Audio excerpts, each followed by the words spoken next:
Ko imamo več delovnih listov in tabel v njih, želimo velikokrat delati povzetke teh tabel v eni tabeli. Do sedaj smo si že ogledali enega izmed načinov konsolidiranja podatkov, in sicer računanje preko delovnih listov in pa zvezkov. Ta pristop temelji na položaju celice, torej vse celice B4 recimo na teh in teh listih se naj skupaj seštejejo. To je v redu, če so tabele enake po stolpcih in pa vrsticah, torej imajo enako strukturo. Ampak kaj pa, če nimajo? Kaj pa, če so stolpci zamešani, ali pa ima ena tabela več stolpcev kot druga, ena ima več vrstic kot druga? Kaj storimo potem? Moje ime je Jan in danes si bomo ogledali orodje, ki ta problem reši. Imenuje se konsolidacija. Najprej si oglejmo to našo datoteko, ki jo imamo tukaj. Vidimo, da imamo na večjih delovnih listih različne kvartale z različnimi tabelami. Nekatere so enako velike in imajo podobno strukturo kot druge, recimo kvartal 1 in 2. Druge pa se kar razlikujejo, imajo več stolpcev in pa tudi več vrstic. Prav tako, če pozorno pogledamo kvartal 1 in kvartal 2, vidimo, da so telefoni in pa igre v teh dveh tabelah zamenjani. Torej, kako bi to rešili z računanjem preko delovnih listov? Zelo težko, vsako posebej celico bi morali skupaj seštevati, v glavnem zmešnjava. Vse te tabele pa moramo torej skupaj konsolidirati na delovnem listu konsolidacija, tukaj recimo v celico B5. Zadeva je v bistvu dokaj preprosta. Postavimo se v celico B5 in gremo na zavihek podatki v skupino podatkovna orodja. Tukaj imamo gumb konsolidacija. Odpre se nam pogovorno okno, ki nas najprej sprašuje, katero funkcijo želimo med temi različnimi podatkovnimi nizi uporabiti.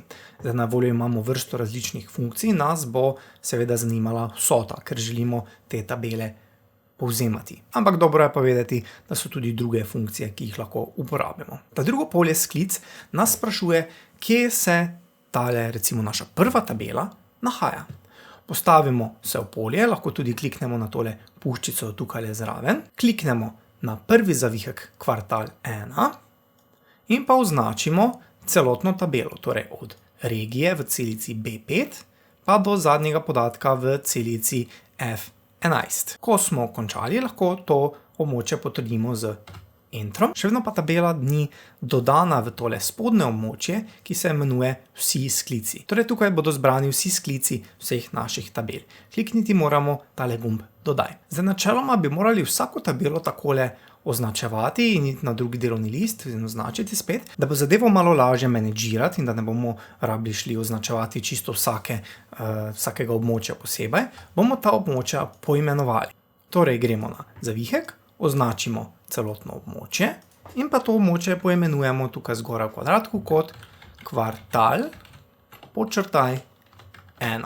Ostale tabele v drugih kvartalih pa sem vam jih poimenoval že jaz, torej tale kvartal 2, kvartal 3 in kvartal 4. Če bi si radi ogledali več o poimenovanju območij, imam zgoraj povezavo do tega videa. Torej gremo spet na konsolidacijo, tokrat pa ne bomo kliknili v polje in označevali tega našega območja, ampak bomo uporabili gumb za bližnjico do vseh teh naših poimenovanih območij. Se še spomnite, kako se imenuje ta gumb? F3, točno. F3 prikaže se nam seznam za prilepi ime.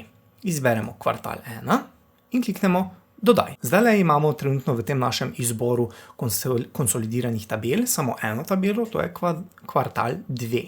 Dodati moramo še druge tabele in to bo zelo easy. Označimo tole, kar je v sklicu, pobrišemo F3, kvartal 2 in spet to območje dodamo. Postavimo se v sklic, F3, kvartal 3, dodamo, spet v sklicu F3, kvartal 4 in pa dodamo. To je veliko hitreje, kot pa če bi morali vsako območje označevati posebej. Pomembna nastavitev, ki se še nahaja v temle pogovornem oknu, je tole. Uporabi oznake v zgornji vrstici ali levem stolpcu. Zdaj, kaj so oznake? Oznake so tiste celice, ki se ponavljajo, ki nam povedo, kaj se v stolpcu ali vrstici nahaja. Torej, če si pogledamo to našo tabelo, je med vsemi tabelami enaka tale vrstica tukaj, tile stolpci, torej se naj ponavljajo tele oznake v zgornji vrstici. Res je. Kaj pa v levem stolpcu? Tudi tam imamo imena posameznih krajev. Zato moramo izbrati levi stolpec. Zdaj, če bi želeli, bi lahko ustvarili tudi povezavo z izvornimi podatki, torej da če se spremeni podatek na drugem listu, se bo spremenil tudi tukaj v tej naši konsolidirani tabeli. Ampak dajmo samo v redu. Dobimo najpogostejšo stvar v Excelu, torej tele lojtrice, zato samo označimo tole naše območje tabele in pa dvakrat kliknemo tukaj na meji tega stolpca, da se nam zadeva razširi. Za vse, kar nam ostane, je, da zadevo oblikujemo. Najbolje je, da kar uporabimo tale preslikovalnik oblik ali čopič iz drugih tehle tabel in zadeva je rešena. Upam, da vam je bil video všeč, vabim vas, da ga lajkate, delite in se naročite na kanal, če se še niste. Da pa zagotovo ne zamudite naslednje teme, pa Office tečaje poiščite tudi na Facebooku.